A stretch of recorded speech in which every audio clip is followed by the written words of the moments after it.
do like a 20-minute. So what I want to do in these sessions is give you an opportunity to look at some of the kind of details that you don't get to hear or listen to. Okay, there's some feedback somewhere that you don't get to listen to, during Shabbat service. So just a show of hands again, how many of you have a Chumash with you, a Bible with you? And you don't need to because I have it. I'm going to put it on the screen. Yeah. Okay. All right. Well, let me share the screen. I'm going to give you the setting. We're early on in the Torah. So far, we've had the creation story. We've had. Oh, hold on a sec. I'm supposed to record this. Where's my? I've got to be my own technical guy here. Hold on. There we go. Okay. So we've had the creation story. We've had the first two children. One kills the other. Then the Noah story. God decides to flood everybody. It just looks like basically God kind of can't get a break. What he plans and creates doesn't seem to work out. And the next section of the Torah is a focus on Abraham, so that now it looks like God's going to choose one person to which to teach, and hopefully that will spread through the world. So we're opening when there's a very famous scene where three angels show up. They're going to prophesy to Abraham that he's going to have a child. Anybody remember how old Abraham is? I'm okay, by the way, if people are not muted, as long as we keep the background noise quiet. It'll be nicer for discussion, but we have to be really careful with the background noise. Anybody remember how old Abraham is? They come and tell him he's about to have a child. Oh, Sarah's 90. Sarah's right? 90 and Abraham's 99. Yeah. 99. 99. So he's 99, she's 90, and these three angels that look like people show up and say, one, you're going to have a child, and two, they talk to Abraham about the destruction of Sodom and Gomorrah. So what we're looking at is this introductory scene. I'm going to tell you one more piece. The previous last verse that we're not going to look at is that Abraham at age 99 has just circumcised himself as a kind of bond with God and his future. And now, keeping that in mind, 99, newly circumcised, and now let's take a look at the opening of this Torah portion that we're going to look at.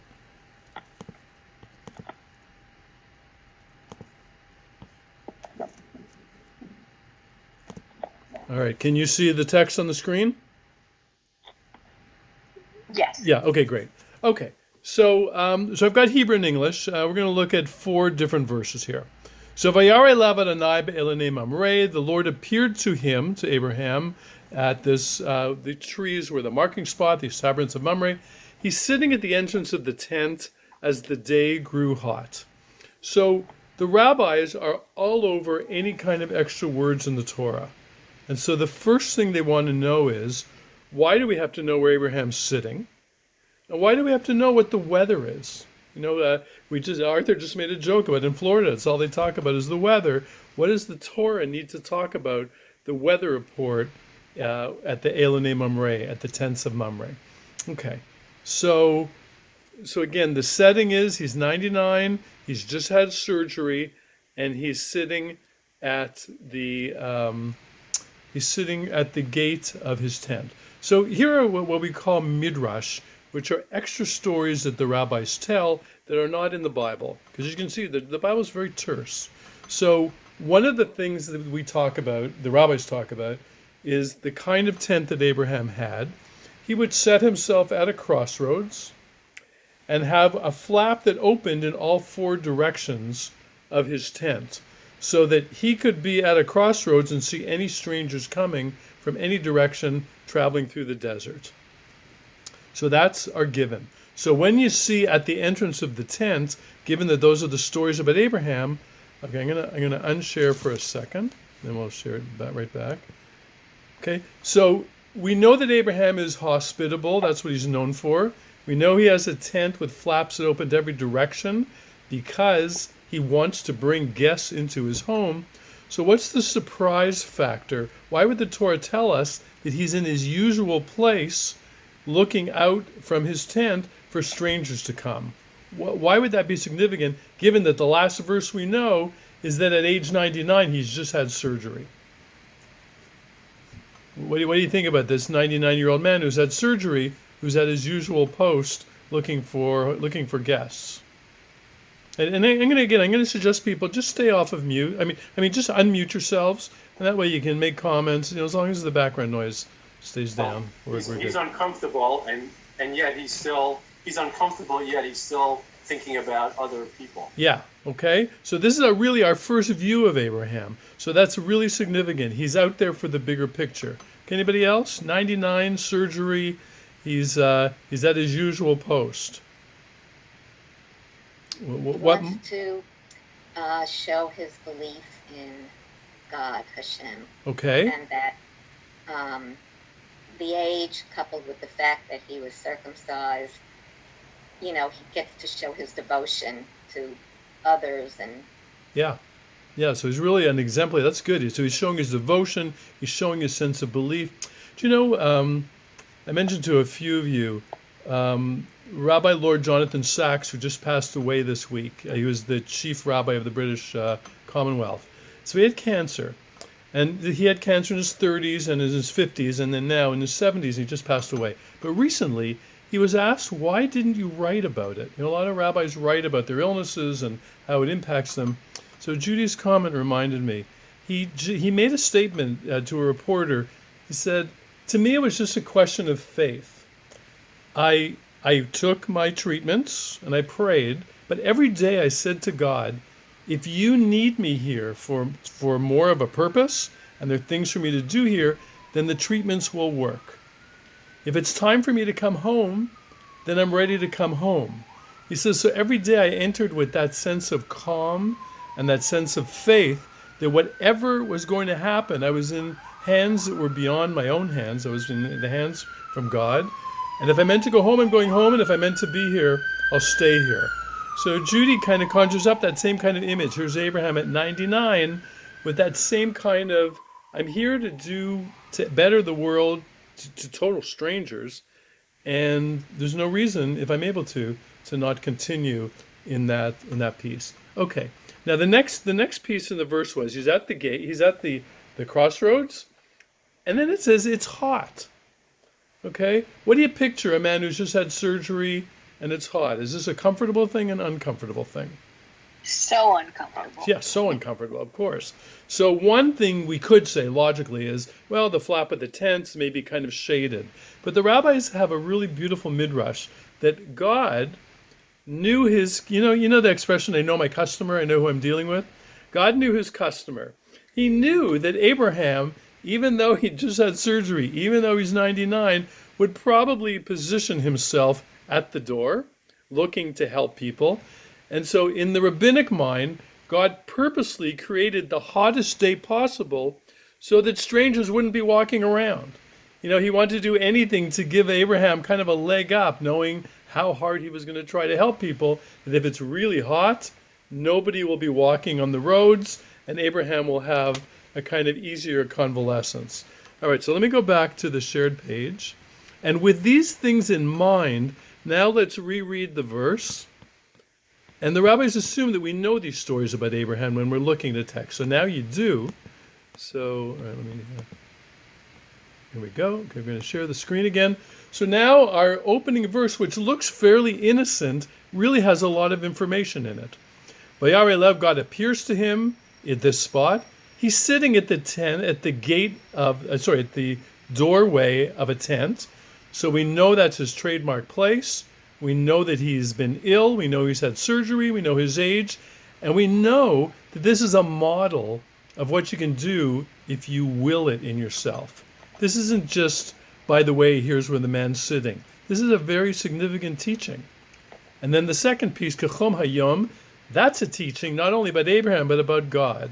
That Abraham, who's willing to put himself out for people, God is then willing to put himself out to make the day easier for Abraham. All right, so a position in a tent, a so-called weather report, has a lot of significance.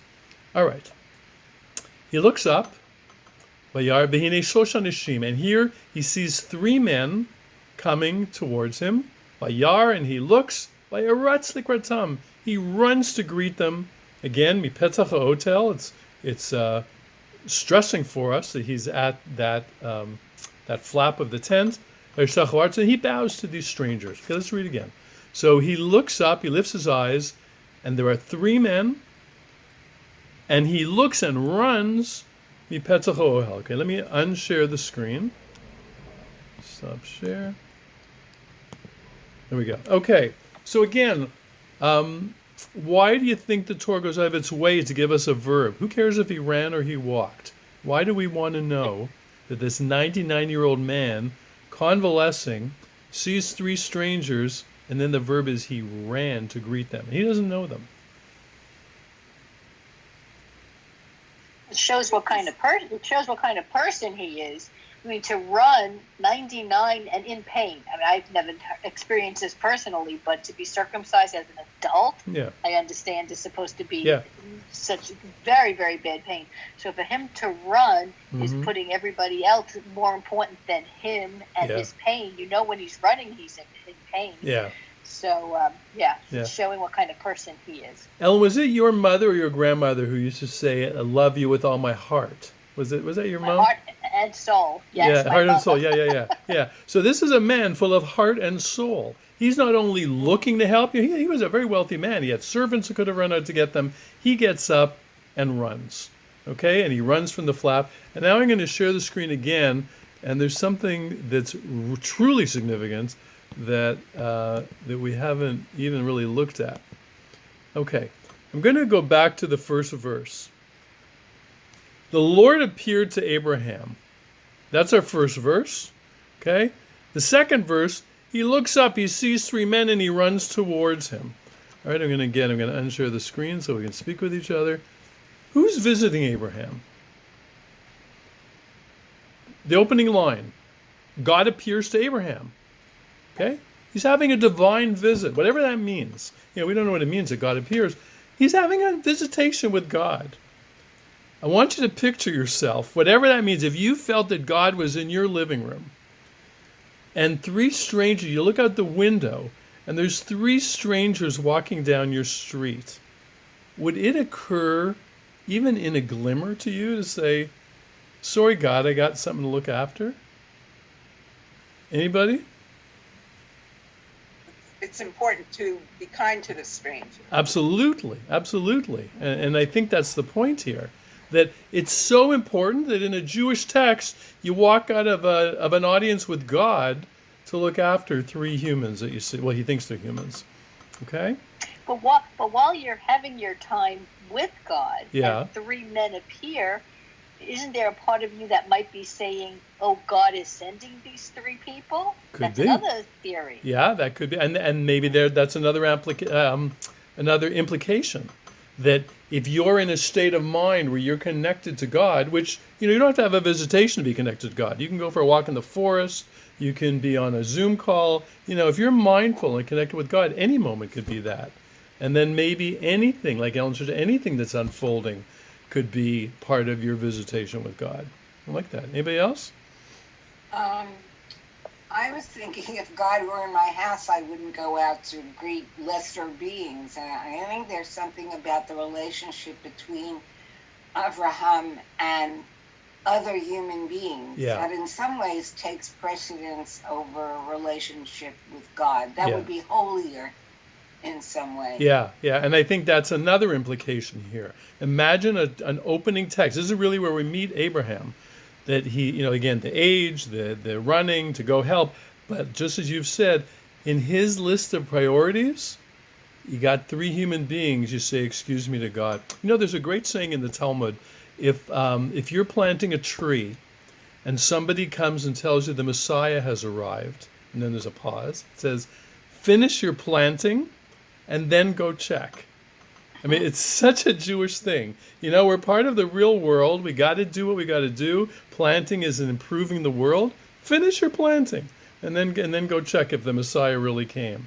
So in a way, Rita, Abraham's, he's with the humans. He's with the doing, and then, okay, God, I'll come back to you. Okay? Well, the Ten Commandments are divided in half, actually. Yeah. So the first few are between man and God.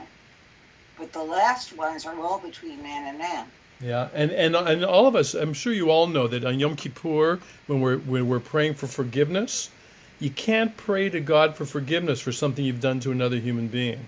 The only forgiveness you can ask for in Yom Kippur is something between you and God. Like if I hurt you, I can't turn to God and say, forgive me for what I did. I've got to go to you. So it's a high priority. I just had another thought. This is also something that Rabbi Sachs said recently, that if you're part of a religious group and you're sure, we talk about seeing the image of God in everybody. He says, and you're sure that your religious group is the only one that has the real answer. He says, you've made a God out of your group rather than a God out of God. Okay? That the true God wants you to see God in every human being. Just as it kind of implies God wants Abraham, he surely does, he doesn't chastise him. It seems the implication is he's doing the right thing. So somehow, from a Jewish perspective, to see God in another human being, that's the highest way to see God, and that takes precedence even over seeing God with seeing God. All right, let's go back to our verse. Okay. Okay, so just this quick piece, we learn a lot about Abraham, from where he's sitting, how he runs. I put a yellow over the word vayar, which means to see.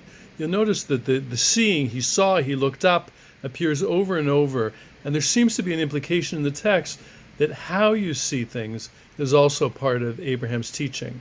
I'm old, but I believe I can run and do this. There's a lot of choice in how we see the things in our world.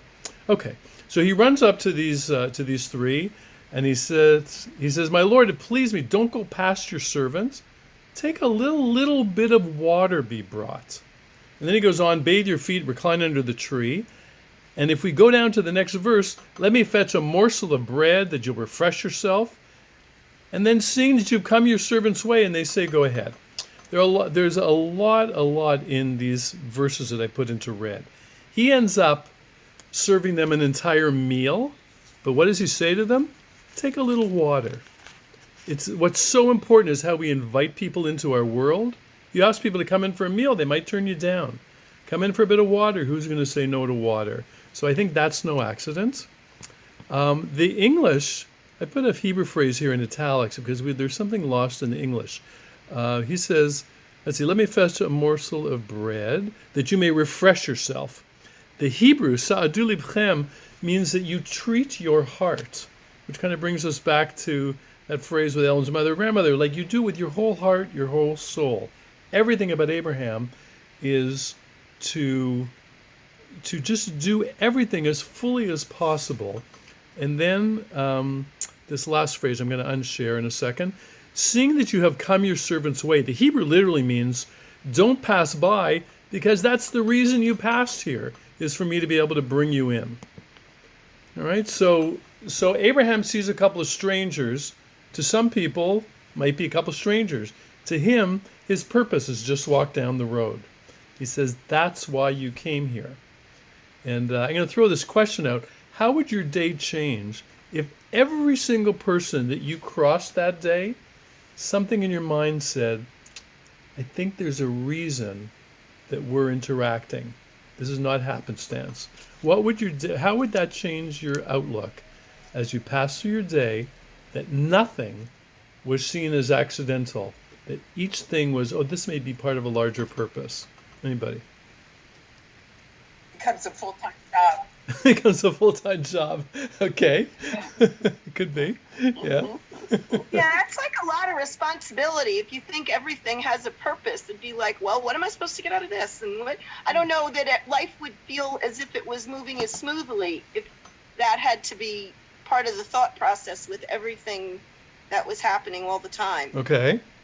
Just kind of being a good person and being considerate and empathic and helpful and all of that would be more the norm than thinking, well, what should I exactly do here? Okay. That's too much. Mary, let me put in brackets that maybe the second part of your sentence answers the first part, that you said just be kind as you go through life with the people. Maybe that's the purpose that they came by, just for you to be kind. Maybe that's enough.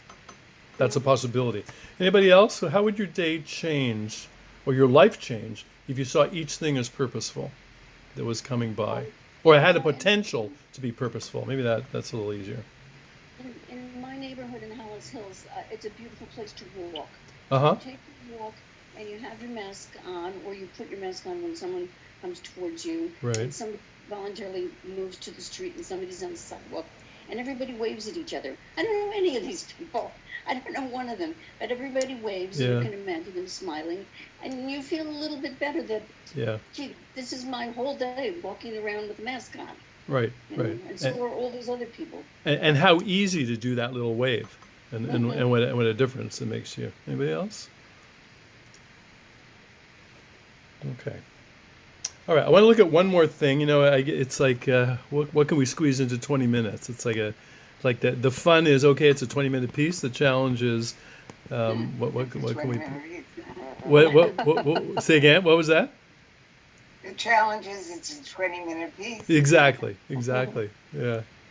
Okay. There's probably a good joke in there about trying to have a rabbi speak for only 20 minutes, but yeah, I knew a minister who he had these candies that he knew lasted 10 minutes. And at the beginning of every sermon, he would put one of those candies in, and he knew that when the candy was finished, he had to be finished speaking. I love that. Okay, so this is just of interest. I thought this was a really interesting piece. He brings these strangers in. You know, another time we could talk about why is it that the angels show up as human beings, and does God make divine things show up in a way that we can understand? But that's a whole other discussion. But he brings these three angels that look like men into his tent. He takes the curds and the milk and the calf that were prepared and sets before them, and he waits for them under the tree as they ate. Okay, when you remember those words, curds and the milk and the calf. Okay, we're talking about the father of the Jewish people, Abraham. He brings out milk and meat and feeds them. Is there like a strangeness to that? I mean, it's kind of funny. I seem to remember, wasn't there was a midrash that there were angels who were saying to Hashem, why should the Jewish people weren't worthy of getting the Torah? Yeah. But then he said to them, well, remember, you angels, you knew already what the Torah was. You knew it was not going to be considered kosher, but you did it anyway. Oh, I love that. There's a lot of midrashim. Thanks, Neil. About there are a lot of stories told when Moses goes up to get the Torah.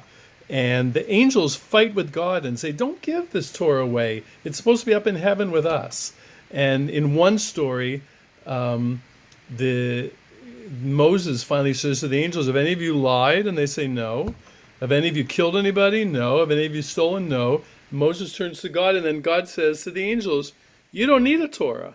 You know, you don't have choices. You just are as you are. These people who can do terrible things, they need this Torah. But I like Neil's story. He's saying that the angels argue about the milk and meat, and then God turns to them and says, you visited Abraham and you knew about those rules and you broke them. For sure they're going to need it. So anybody else have any thought? Rabbi, Yeah. I was thinking, in my own mind, I was thinking, didn't he ask Sarah to do the cooking? And then I read the fine print.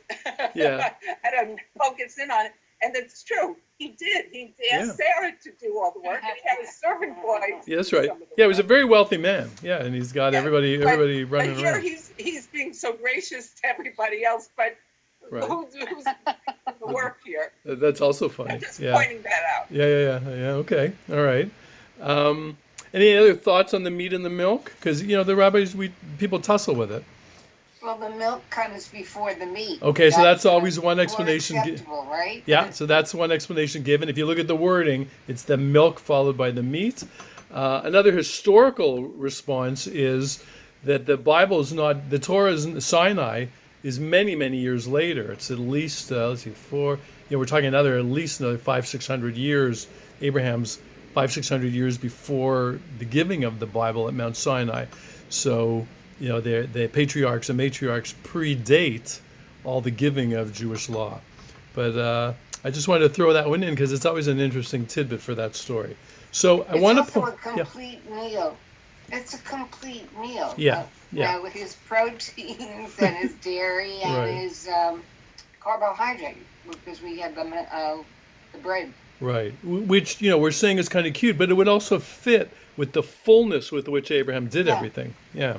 So I want to point out in these very few verses and in these very few moments, what we've looked at is the willpower and what it can do, the kind of modeling of Abraham that this is what I do when I'm not sick. If I'm able, this is what I will do, even as I'm recovering. We have a Jewish notion of God then reaching back to help Abraham by making it even warmer to keep guests away, and then that idea of the verb to see, that what you see is very much reflects what's going on in your thinking. I'm going to throw out one more tidbit, and we'll close with this. Later on in this same Torah portion is the famous binding of Isaac. Abraham believes that God wants him to sacrifice his son. He binds him up. An angel shows up and says, "Don't do that." And then the wording is, "And he looked and there was a ram." And usually people tell the story, there was a miracle, a ram appeared. But if you look at the wording, that ram was there all along. It's another story about looking. In his panic, he's so focused on this fundamentalist act that I've got to kill my child, that the Torah is teaching, if you get out of the panic and out of the black and white thinking, there are often other possibilities around. That ram existed the whole time, and there was another option. So we're gonna close with that, and thanks everybody. We'll hopefully see you next Tuesday at 5:00, and then tonight at 8:00 we have our praying for grown-ups, how to get some adult viewpoints on the prayers that we use. And we're going to be looking at Ashrei. Okay. All right. Thank you. Thanks, everybody. Thank you, Rabbi. Okay, thanks. Yeah, you bet. Good to see you. Take care. Thank you so much. Okay. Thanks, Mark, for your visit. Hi, Okay. Gail, Richard. Bye. Okay, take care. See Bye, ya. everybody. Thank you. All right. Take care. Lila Tov. Thank you for letting me know about this. Yeah, you bet. You bet. Okay. Thank you.